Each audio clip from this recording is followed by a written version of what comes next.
नमस्कार दोस्तों, मैं राजकुमार मौर्य प्रखर इंडिया यूट्यूब मंच पे आपका स्वागत है। महाराष्ट्र के विधानसभा चुनाव को लेकर दैनिक भास्कर का सर्वे आ चुका है। दैनिक भास्कर के सर्वे के मुताबिक किस पार्टी को कितनी सीट मिल रही है आपको बताने जा रहे हैं। आपकी जो भी राय हो, आप अपनी राय को कमेंट करके जरूर बताइएगा। सबसे पहले आप यहां पर देखेंगे कि दैनिक भास्कर के सर्वे में महायुति, जिसमें बीजेपी है, अजित पवार हैं और शिंदे हैं, इसको बोला जाता है महायुति। पूरे देश लेवल पर एनडीए और महाराष्ट्र में महायुति बोला जाता है। और महाविकास अघाड़ी को दैनिक भास्कर की सर्वे के अनुसार कितनी सीटें मिल रही हैं? एनसीपी है, शिवसेना है और कांग्रेस है।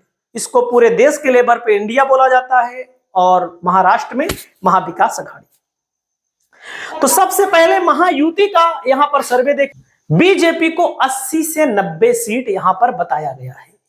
बीजेपी 148 सीटों पर चुनाव लड़ रही है। 2019 में बीजेपी को 105 सीटें मिली थी। अब आप ये समझ सकते हैं, बीजेपी को दैनिक भास्कर के सर्वे के मुताबिक अगर 80 सीटें मिलेंगी तो 25 सीटों का नुकसान, 90 सीटें मिलेंगी तो 15 सीटों का नुकसान, यानी कि बीजेपी को नुकसान है। वैसे 2024 के लोकसभा चुनाव में बीजेपी ने 28 लोकसभा सीटों पर चुनाव लड़ा, केवल 9 सीटों पर सफलता मिली, यानी कि 32% स्ट्राइक रेट रहा सफलता का। 9 पर जीते हैं, 28 लड़े हैं और 32%। बीजेपी को बहुत बड़ा नुकसान हुआ लोकसभा के चुनाव में महाराष्ट्र और उत्तर प्रदेश में, जिससे बीजेपी की पूर्ण बहुमत से सरकार नहीं है। तो आप 80 से 90 देखिए। अगला है दैनिक भास्कर के सर्वे के मुताबिक शिंदे को 30 से 35 सीटें मिल सकती हैं, जो शिवसेना तोड़कर आए थे।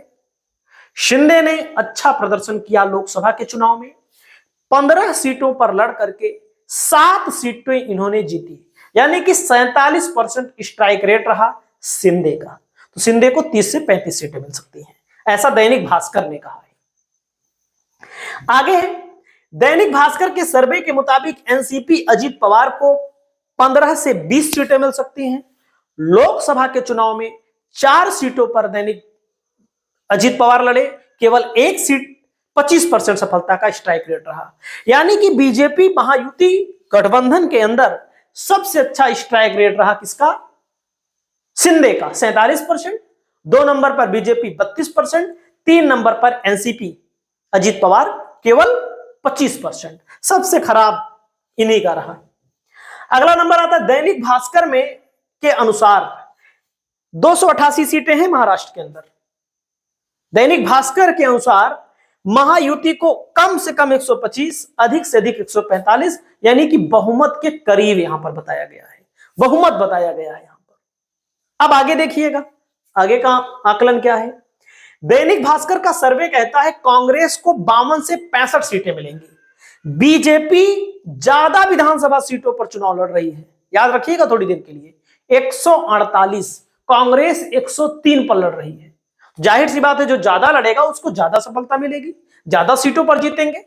कांग्रेस कम पर लड़ रही है, लेकिन लोकसभा के चुनाव में कांग्रेस ने केवल 17 सीटों पर चुनाव लड़ा था, 13 जीते थे, यानी कि 72% स्ट्राइक रेट। बीजेपी का 32%, कांग्रेस का 72%। बीजेपी 28 पर लड़ी थी, केवल 9 जीती थी। कांग्रेस 17 पर लड़ी थी, 13 जीती थी। वैसे ओपिनियन पोल, एग्जिट पोल सारे के सारे फेल हो गए थे, यहां तक कि कांग्रेस को केवल 1-2 seat opinion poll, exit poll में दिया जा रहा था, 1-2 सीट बस। तो आप समझिएगा, तो कुछ भी हो सकता है। तो कांग्रेस का 72% स्ट्राइक रेट और बीजेपी का 32%, कांग्रेस और उसका तुलना आप कर सकते हैं। दैनिक भास्कर का सर्वे कहता है शरद पवार को 50 से 55 सीटें मिल सकती हैं, और शरद पवार की एनसीपी को 80% सफलता मिली थी लोकसभा के चुनाव में। 80% सफलता मिली थी। 10 पर लड़े थे, 8 जीते थे। अजीत पवार 4 पर लड़े थे, 1 जीते थे, मतलब अजीत पवार को 25% और शरद पवार को 80%, यानी कि शरद पवार ओरिजिनल पार्टी मानी जाएगी। एकदम साफ साफ बोलता हूं। अगला है, 2 बार हो गया है शरद पवार का, शिवसेना उद्धव ठाकरे। लोकसभा के चुनाव में इंडिया गठबंधन की तरफ से सबसे ज्यादा सीटों पर लड़े थे, सबसे ज्यादा मतलब 21 सीटों पर लड़े थे, सफलता केवल 9 पर मिली थी और 30 से 35 सीटें यहां पर मिलती हुई बताई गई जा रही हैं दैनिक भास्कर के सर्वे में। मैं बार बार कह रहा हूं दैनिक भास्कर का सर्वे है, और इनका जो स्ट्राइक रेट था 43% था लोकसभा में, और शिंदे का कितना था 47। तो मैं बार बार कहता हूं कि शिंदे बड़े हुए, 15 पर लड़े 7 जीते, 21 पर लड़े 9 जीते, लेकिन विधानसभा का चुनाव में अगर ये ज्यादा जीतते हैं तो मैं इनको बड़ा कहूंगा।